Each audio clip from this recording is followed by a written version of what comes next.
BBC World Service, this is Lise Doucette with NewsHour. Coming up in the next 60 minutes, the UN Secretary-General calls on President Assad to accept a peace plan. Another UN chief condemns him for targeting children. Are they sending different signals? Catholic Cubans welcome the Pope as he meets Fidel. Happy, happy, happy, happy. The day is a wonderful day. Anger in Chile after the death of a young gay man. And should Norwegians be scared of flying in a plane with a picture of a satanic metal star on its tail fin? I don't know. I mean, any more nerve-wracking than somebody who represents religion or somebody who represents warfare? I think both of those have represented a far greater threat to air travel than guitarists.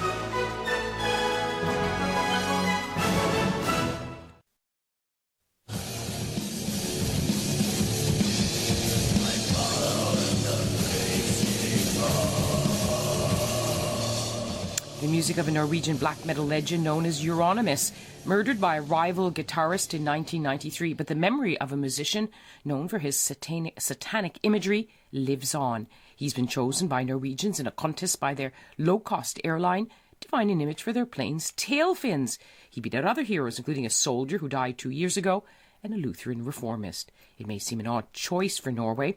Black metal has also been linked with far-right political parties and arson attacks on churches. So what makes him popular? A question for Gavin Baddeley, Satanist expert, author and journalist. He's a very influential, iconic figure in the evolution of the subgenre of black metal, which is massive in subgenres of cult music. Black metal is huge, it's monolithic, and he almost single-handedly lit the blue touch paper to set the whole thing to explode, which I think you could argue it did in his face, effectively. Well, indeed, yes, because his name was linked to arson attacks on numerous churches, so it literally lit. Yes, you cannot separate the development of interest in black metal in the early 90s from the crimes it was associated with. It became a big story because there was that frisson of danger and violence, and I suppose you might even argue evil. And when you say evil, was it connected with satanic rituals as well? Oh, that's a very complicated question. Suffice to say, I mean, my view on this would be to say that I don't believe that murder or arson or violence are themselves intrinsically satanic. Christianity, Islam, Judaism put the copyright on all those things thousands of years ago. But the idea of exploiting people's prurient interest in those to promote art, that's certainly quite satanic. Well, for those who know Norway as a peace-loving Nordic country, home of the Nobel Peace Prize, this would seem to be an odd choice to put on the tail fins of an airplane. I don't think it is at all. I mean, for several reasons. The first one is that people know Norway for the various sort of peaceful things. People also historically know Norway as the home of the Vikings.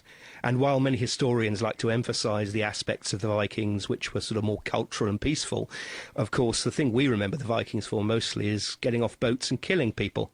And that's what a lot of these characters were trying to emphasise. I think they were rebelling against this, what they saw as this sort of suffocating normality, this kind of social conservatism with a smiling face. They were rebelling against that.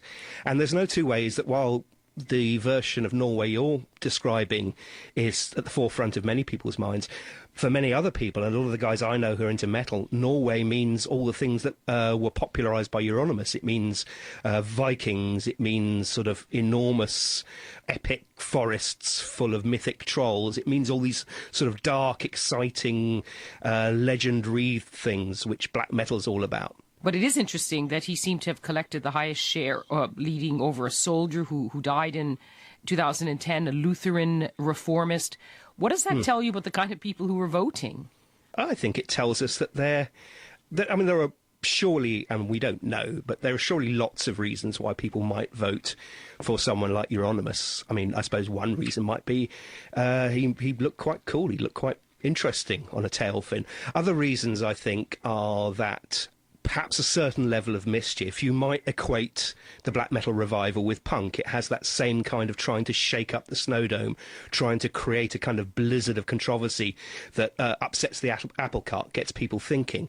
But for people who might already be nervous about flying, to have a picture of the Guitarist of Mayhem on the tail fin might just be a little bit nerve-wracking. I don't know. I mean, any more nerve-wracking than somebody who represents religion or somebody who represents warfare? I think both of those have represented a far greater threat to air travel than guitarists. Well, there, he's right. Gavin Baddeley, Satanist expert. And you've been giving us your views on our Facebook page. Zach from England says Freddie Mercury burning through the sky would be a great tribute and would make flying a lot more fun. Ben from Chicago also commented as well, saying he'd like to see American Airlines put FDR, Franklin Delano Roosevelt, on the plane to remind everyone the US has given the world more than McDonald's and Pepsi. That's all from NewsHour. Thanks for listening.